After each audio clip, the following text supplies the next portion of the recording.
Hey there, everybody. Pete Pardo here from Sea of Tranquility. Welcome to another episode of What's Hot with Sea of Tranquility. Wednesday, new review day here on the channel. Today we've got a cool new reissue that I'm going to talk to you guys about. It's from a fantastic, legendary drummer who has appeared on countless albums over the years. Of course, he played with John Mayall, and he played with Frank Zappa, and he played with Journey and Jefferson Starship. Of course, he had his own great band, the Aynsley Dunbar Retaliation. But then after the Aynsley Dunbar Retaliation kind of finished, he did a solo album called Blue Whale, 1971. Aynsley Dunbar Blue Whale. This is the reissue we're talking about today. This has been Charlie Records. Looks like have and Talo loves this album, I guess. BYG Productions for Charlie Acquisitions, I guess it's called. And let's take a look at this. So it comes in like this little mini LP thing, right? Sort of a. There's the man himself. There's everybody who plays on it. We've got Aynsley Dunbar on drums, Tommy Iyer on piano and organ. That name should kind of sound familiar. He was very serviceable keyboard player throughout the 70s and the early 80s. Played with Gary Moore for a little bit too.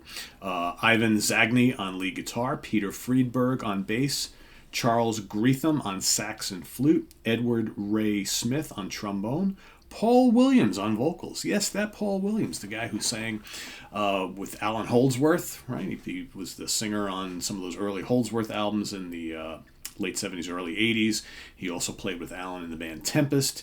He also played with Mickey Moody in, what is the band I'm thinking of here? Bear with me a second here. I'm drawing a complete blank. Juicy Lucy.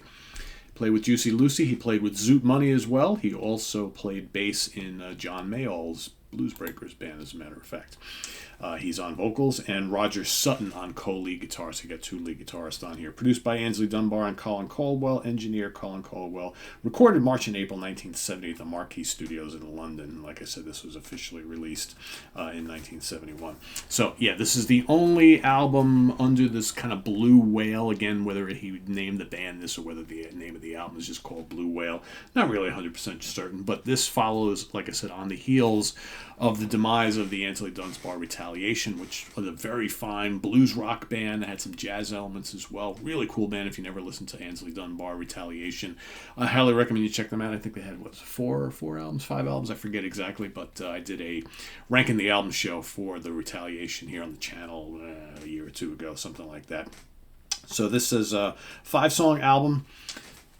We got a good mix of like blues rock. There is some jazz influences on here as well.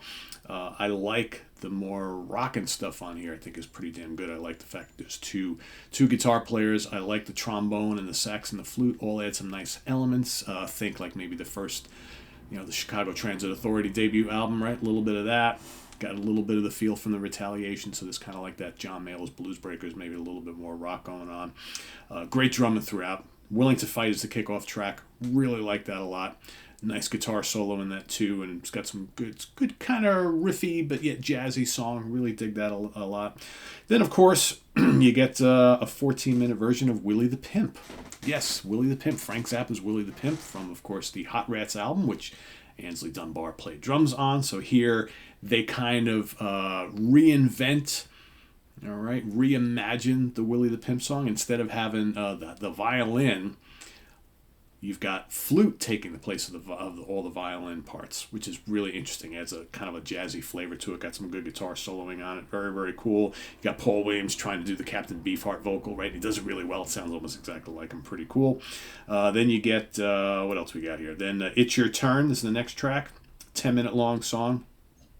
Nice vocal from Paul on that as well. It's funny because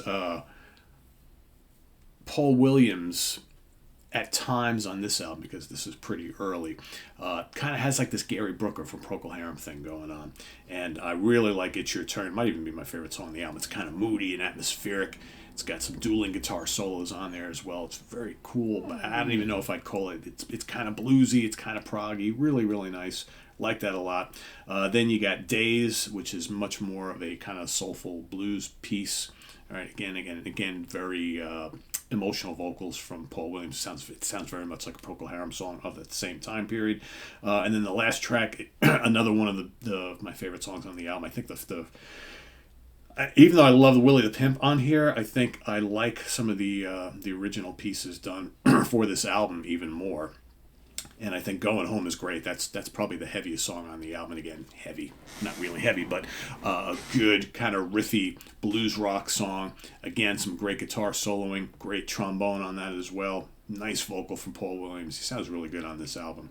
If you're one of those people who kind of wondered why Alan Holdsworth picked Paul Williams to sing occasional vocals on some of those like IOU era albums, where you'd have all this guitar stuff and then Paul would come in, and you're like, it's kind of weird to have vocals in these songs. Well, he sounds really good in this format, and I really like him on the Tempest album as well. I think he's perfect in this kind of like this blues rock framework type of thing.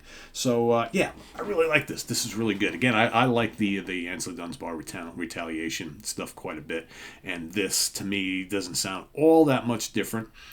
Quite good, actually. It's like I said, it's bluesy, it's a little jazzy, it rocks, it's atmospheric in spots. Fun stuff. Great drumming. His drumming is always really, really spectacular. I think for me, one of the unsung drum heroes of this era, the late 60s into the 70s. And he just doesn't get talked about often enough. God, he also played drums on the Whitesnake self-titled 1987 album as well, right? So he's done lots of stuff. Those early Journey albums. I mean, so much stuff with Frank Zappa. Just Mr. Dunbar is the real deal. Great drum play with UFO for a little bit too as well. So yeah, check this out. Blue Whale. It's available now. I picked this up from Ken Golden over at lasercd.com. So if you want to go investigate this, I highly recommend it. Really, really good album from 1971. Visit us on the web at www.seaoftranquility.org. We're on Facebook. We're on YouTube. All together, all the damn time. Please subscribe if you haven't already, and click on that notification bell so you get alert of all of our content as a post. And please do hit the like button before you leave. Also, we've got the links to our Ko-Fi page below for channel donations, as well as our merch page. And I just realized I forgot to show you guys the booklet. Let's do that real quick. And again, just a little explanation about the album, a little essay about all that's going on here. Pretty cool stuff. All right.